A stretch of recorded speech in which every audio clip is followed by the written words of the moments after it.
Hey guys, and welcome back for another video. Today I'd like to talk to you about the Mystic Forge, or rather some recipes that you should probably know if you play Guild Wars 2. Now, playing the game, you may have heard the Mystic Forge referred to as the Mystic Toilet, and this is mostly because there was a time when there were only core legendaries, and outside of randomly looting a legendary precursor weapon, you would throw 4 of the same type of item into the Mystic Forge in hopes that you might get one. There's only a 20% chance that combining 4 of the same type of item will yield a better item, let alone the precursor item you're hoping for. Thus, people started to refer to the Mystic Forge as the Mystic Toilet. Now, if you hear people calling it the Mystic Toilet, you're probably not all that ready to throw your hard-earned items and gold into the Mystic Forge, but there are actually several recipes that make the game a whole lot easier if you simply know that they exist in the first place. Before we get into the recipes themselves, you should first make yourself familiar with the vendor right next to the Mystic Forge. This vendor offers several of the items required for the recipes we'll be covering, and rather than using gold or karma to purchase these items, you'll see that it requires something called a spirit shard. Spirit shards are earned every time you gain a character level after level 80, as long as you're not working on any masteries, and you can get 3 per day for completing your daily. Additionally, spirit shards are sometimes a reward from a wide variety of loot bags, but the first 2 are probably your most guaranteed way to rack these up if you're in a hurry. Now that you know about the vendor and what currency to use to purchase some of the items, we can move on to our first recipe, and that's the Mystic Salvage Kit. The recipe requires 3 Mystic Forge Stones, 1 Fine Salvage Kit, 1 Journeyman Salvage Kit, and the Master Salvage Kit. Purchasing the 3 salvage kits is easy enough, as a lot of the vendors in Guild Wars 2 carry these, but if you're not familiar, there is a vendor relatively close to the Mystic Forge over by the Repair Anvil that will sell you all 3. For the 3 Mystic Forge Stones, these can be purchased off the Gem Store, or if you're a paid player and have access to the daily login reward, every so many logins you'll get something called the Chest of Black Lion Goods that, when open, does have a chance to give you some more. If you're someone who racks up a lot of achievement points in Guild Wars 2, every so many achievement points you'll get a achievement chest, and that also has a chance to get you a few more stones. Combining these items inside of the Mystic Forge will get you your Mystic Salvage Kit. That is essentially a Master's Salvage Kit, only instead of having 25 uses, it now has 250. This item isn't essential, but it can save you some inventory space if you salvage frequently. Next up, we have what I call the Stat Swap recipe, and this allows you to swap the stats of any of your ascended weapons or armor as long as you have a few items. The recipe for both weapons and armor is basically the same, so you'll need 5 globs of ectoplasm, 1 anthology of heroes, 1 exotic inscription for weapons or insignia for armor, and the original ascended weapon or armor. Globs of ectoplasm are salvaged from level 68 rare gear or higher with a good salvage kit, or purchased off the trading post, and you can purchase 1 anthology of heroes for 10 spirit shards at the vendor next to the Mystic Forge. To craft an exotic inscription, you'll need a level 400 crafting discipline in either artificing, huntsman, or weaponsmith, and for your insignia, you'll need level 400 leatherworking, armorsmith, or tailoring. It'll be up to you to track down the recipe as well as the items to craft each and every stat type that you'd like to swap to, and of course, you'll need your original piece of ascended gear either crafted or earned by playing the game. Combining these 4 items is going to change the stats of that item, and at the same time, the skin will be set to the crafted version of that item. Even if you earned the item by playing the game, it will now have the skin of the crafted version. More notably, it will erase any upgrade components contained in the item when you complete this recipe, so if the item you'd like to swap stats on is containing any runes, sigils, or infusions, they will be consumed in the process. It's because of this that I recommend extracting any upgrades that you'd like to hang on to, as well as saving a transmutation charge or 2 if you're going to be swapping, say, an entire set of armor. The next recipe is the recipe for Mystic Clovers, and those are items typically used only in legendary crafting, and unlike the earlier 2 recipes, this is not a guaranteed result. You'll either get some Mystic Clovers or you'll get some random T6 materials. There are 2 recipes for Mystic Clovers, one of which is for 1 Mystic Clover and 1 for 10. To craft a Mystic Clover, you'll need 1 obsidian shard, 1 mystic coin, 1 glob of ectoplasm, and and 6 Philosopher's Stone. Obsidian shards can be earned a wide variety of ways, but I think the best way to obtain these items is still to do the Silver Waste meta event farm, but you can also get these pretty easily from the Living World Season 3 and Season 4 maps. You'll need to play content on those maps, and once you've accumulated some currency for that map, you can visit the vendor and convert that currency into obsidian shards. Mystic coins work very much like the Mystic Forge stones. Every so many logins for your daily login reward, you'll get a bag of Mystic coins. You can also get these as a reward for completing the Nightmare or Shattered Observatory Fractal Challenge modes, and are, of course, available on the trading post, though they are pretty expensive. You'll need 1 glob of ectoplasm, as I said before and explained how to get earlier, and for the 6 Philosopher's Stones, you can buy 10 of these for 1 Spirit Shard at the vendor next to the forge. To try your luck at crafting 10 Mystic Clovers at a time, the recipe is basically the same, only you'll need to multiply everything by 10. That means 10 obsidian shards, 10 mystic coins, 10 globs of ectoplasm, but rather than the Philosopher's Stone, you'll just need 10 mystic crystals.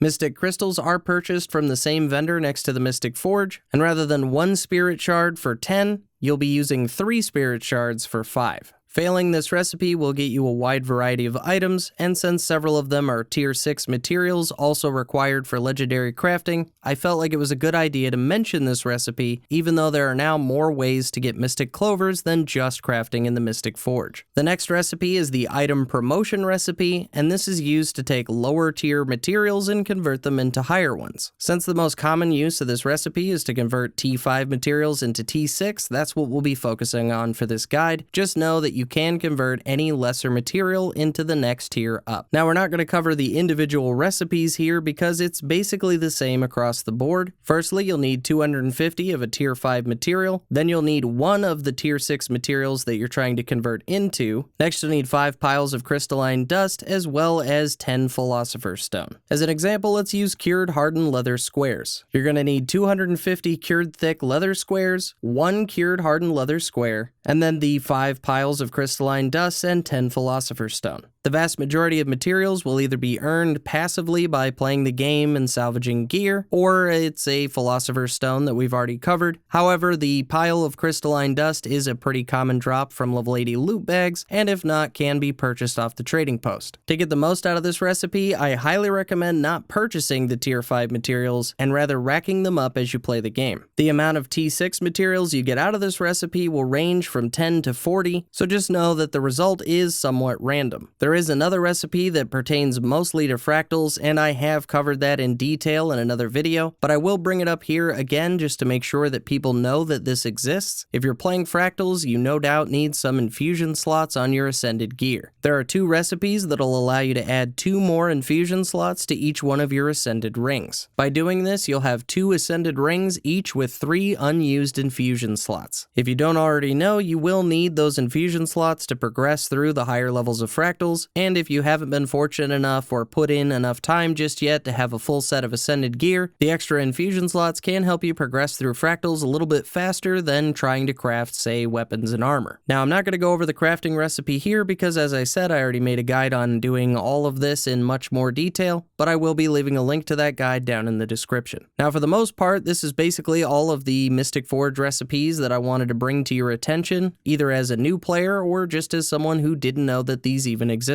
But I have come across one more Mystic Forge recipe that you may be interested in, and while I'll recommend using the trading post to buy all of the items for this crafting recipe, this shouldn't set you back more than a gold or 2 as long as you have about 50 Mystic coins. The recipe I'm talking about is the one for the Mystic Forge conduit, and if you don't know what that is, it's a portable Mystic Forge. The recipe requires 50 Mystic coins, 1 Mystic frame, 1 Mystic Nexus, and 1 Mystic Forge node. The Mystic Frame, Nexus, and Forge node are all old items that used to drop out of something called a Mystic Chest, and are still technically obtainable if you're into ecto gambling, but since I wouldn't recommend wasting your money ecto gambling, I think it's best to just punch these items into the trading post and spend about a gold on all of the crafting materials, barring those 50 Mystic coins. Now, since Mystic coins are also used in legendary crafting, it'll be up to you as to whether or not a portable Mystic Forge is worth those 50 coins, but I do think it's worth mentioning is sort of a weird Mystic Forge recipe that, honestly, before making this guide, I had no idea about. But anyway, guys, that pretty much does it for the Mystic Forge recipes that I feel like everybody should probably know if they play Guild Wars 2. That, of course, barring the final crafting recipe, which I just thought was interesting, and I figured I'd mention in case you have some of those account-bound inventory slots and want a portable Mystic Forge for whatever reason. But as always, guys, thank you so much for watching. I hope you found this helpful or informative, and I'll see you in the next one.